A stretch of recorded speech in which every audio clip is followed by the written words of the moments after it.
শুভ পানি স্বল্পতায় ২৪ এপ্রিল থেকে ৮ আগস্ট পর্যন্ত কাপ্তাই হ্রদে চলছে মাছ শিকারে ১০৫ দিনের নিষেধাজ্ঞা। তবে চলমান পরিস্থিতিতে নিষেধাজ্ঞা তুলে নেওয়া হবে কিনা এ বিষয়ে আজ বৈঠকে বসবে জেলা প্রশাসন। এ নিয়ে আরও বিস্তারিত জানাতে যুক্ত হচ্ছেন সহকর্মী জিয়াউর রহমান জুয়েল। জুয়েল, জেলা প্রশাসনের বৈঠক কখন থেকে শুরু হবে এবং নিষেধাজ্ঞা তুলে নেওয়ার বিষয়ে সংশ্লিষ্টরা কি বলছেন? রোশন, আপনি জানেন যে দক্ষিণ পূর্ব এশিয়ার সর্ববৃহৎ যে মিষ্টি পানির কৃত্রিম জলাধার সেটি কাপ্তাই। এই কাপ্তাই হ্রদে ৭৫ প্রজাতির মাছ রয়েছে। এর মধ্যে বেশিরভাগই আসলে দেশীয় প্রজাতির মাছ। এই মাছগুলো দেশের বিভিন্ন প্রান্তে যায়, সুস্বাদু, তার নিজস্বতা তৈরি হওয়ার কারণে মানুষের কাছে বেশ সমাদৃত।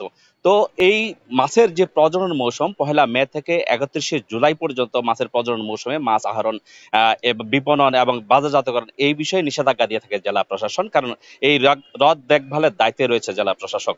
তো এই এই এই যে ৩ মাসের নিষেধাজ্ঞা সেটি আসলে গত কয়েক বছর ধরে বেশ পরিবর্তন এসেছে, জলবায়ুর পরিবর্তনের কারণে এর প্রভাব পড়েছে।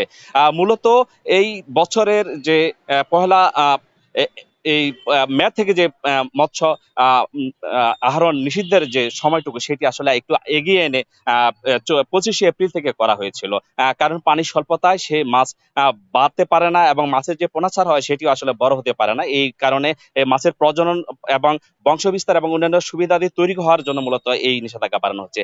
এখন গত ২৪শে যে জুলাই সেই সময়টি ৩ মাসের সময় চলে গিয়েছিল, সেখানে ১৮ই জুলাই সে মিটিং করে আবার সেখান থেকে সিদ্ধান্ত এসেছে ৮ আগস্ট পর্যন্ত আজকে সেই সভা চলছে। এখন আমি রাঙ্গামাটি জেলা প্রশাসকের কার্যালয়ের সামনে রয়েছি। এই ভিতরে জেলা প্রশাসনের যে সম্মেলন কক্ষ রয়েছে সেখানে সভাটি হচ্ছে। এই মুহূর্তে সেখানে অবস্থান করছেন যে ব্যবসায়ী রয়েছেন, জেলেদের যে প্রতিনিধি রয়েছেন তারা রয়েছেন এবং অন্যান্য যে সংশ্লিষ্ট দপ্তরগুলো রয়েছে সেখানে তারা রয়েছেন। আমি কথা বলেছিলাম ব্যবসায়ীদের সঙ্গে, তারা যেটি বলছেন যে চলমান এই পরিস্থিতিতে আসলে মাছ তাদের বিপণন বা অন্যান্য যে পরিবহন এবং অন্যান্য যে সমস্যা তৈরি হবে সেই কারণে তারা কিছুটা সময় বাড়ানোর কথা বলছেন। যতদূর জানা গেছে যে এই সময়টুকু বাড়তে পারে। এই ছিল রাঙ্গামাটি থেকে মাছের সর্বশেষ অবস্থা। রোশন, কাপ্তাই হ্রদের মাছ শিকারে নিষেধাজ্ঞার বিষয়ে সবশেষ খবর জানাচ্ছিলেন সহকর্মী জিয়াউর রহমান জুয়েল। শেষ করছি এখন জনপদে।